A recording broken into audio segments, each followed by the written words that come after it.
Why are we always reading about sacrifice when we can never actually perform it? Shabbat Shalom and welcome to Parashat Vayikra.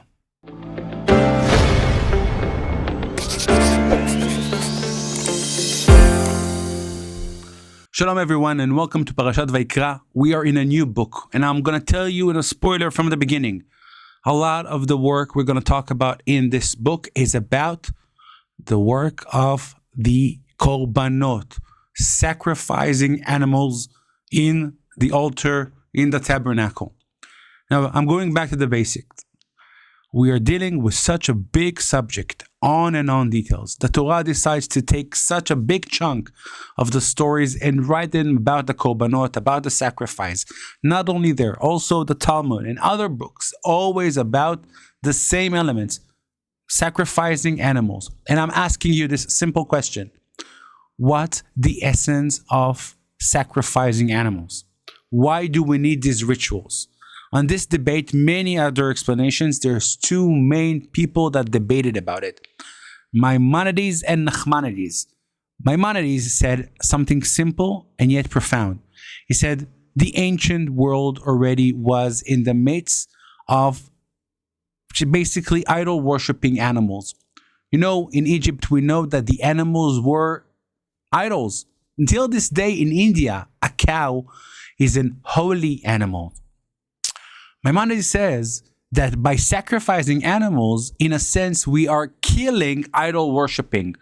We are trying to connect with the divine inspiration without going with the animals that actually sacrificed or looked upon as gods at ancient times.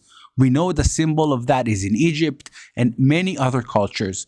And by sacrificing it, you are killing idol worshipping. Nachmanides comes and says, what?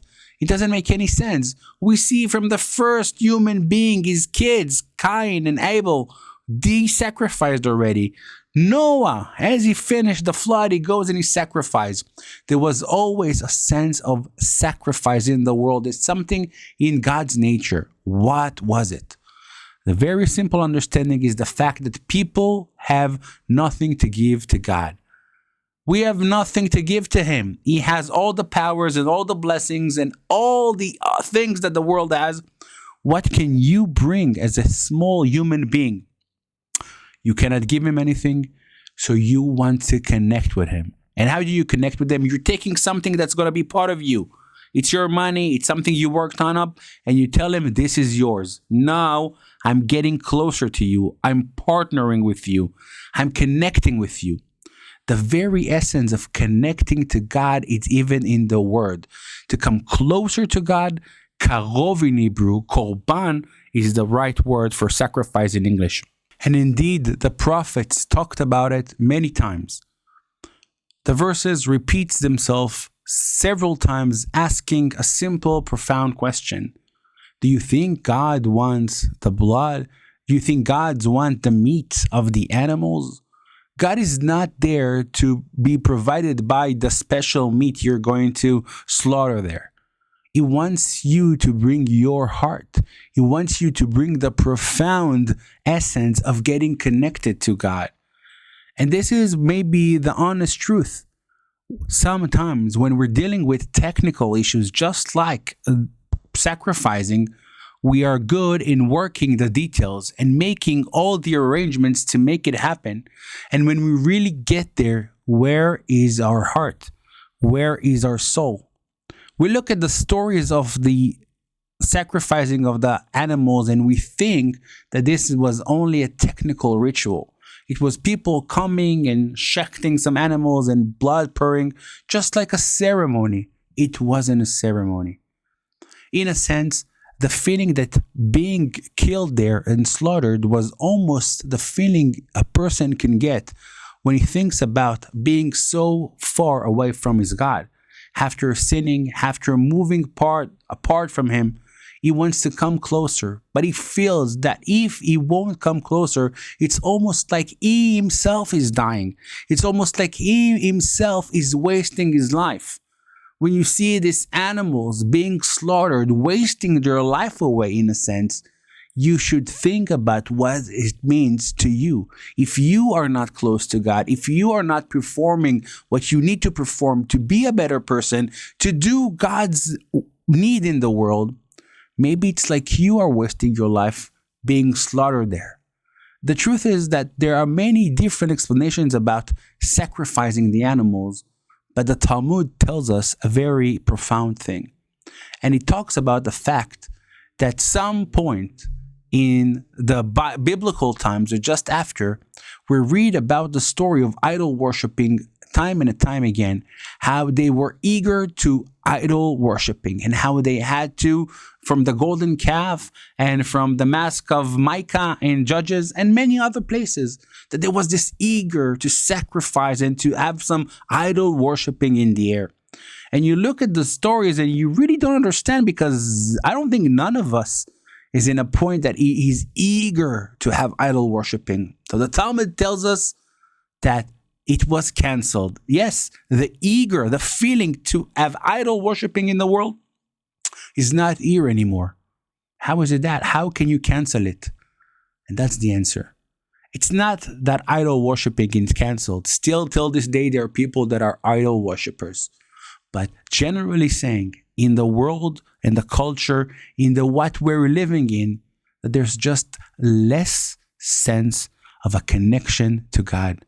You can feel it everywhere in the Western world. No matter where this video is reaching, you know that the people surrounding you and the area and the environment and the media and social media and everything around you is just less eager to worship God. It's not part of their life anymore. It's not something so profound and so fundamentally important in their life. It happens with our children and with our grandchildren. It happens with my brothers and our sisters. It happens all around.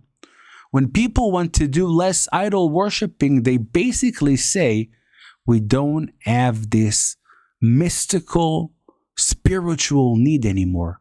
It's not about working with God or performing rituals. It's about not being interested anymore. You know why we look at the sacrifice and we don't understand it? It's because we are far away from the spiritual world of connecting to God.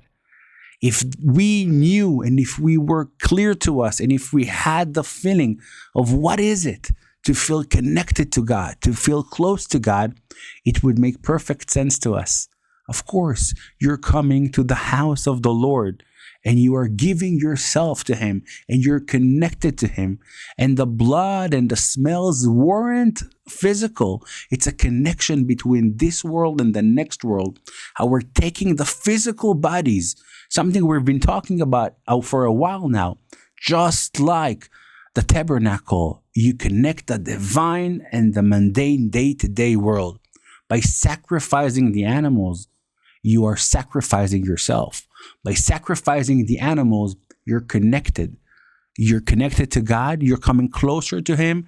And in a way, you're connecting between heaven and earth. The profound moments of the tabernacles and the sacrifice were something so important that we prayed and we had a dream that it will repeat again. And it will repeat in the temple in Jerusalem.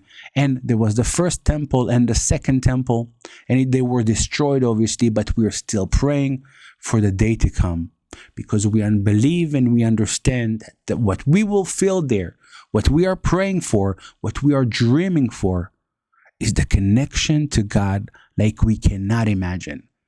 Being there, listening to the music, hearing the voices, smelling and tasting eventually God's presence in the world. And that's the profound journey of all sacrifice that we need to remember before entering the book of Vayikra. Shabbat Shalom.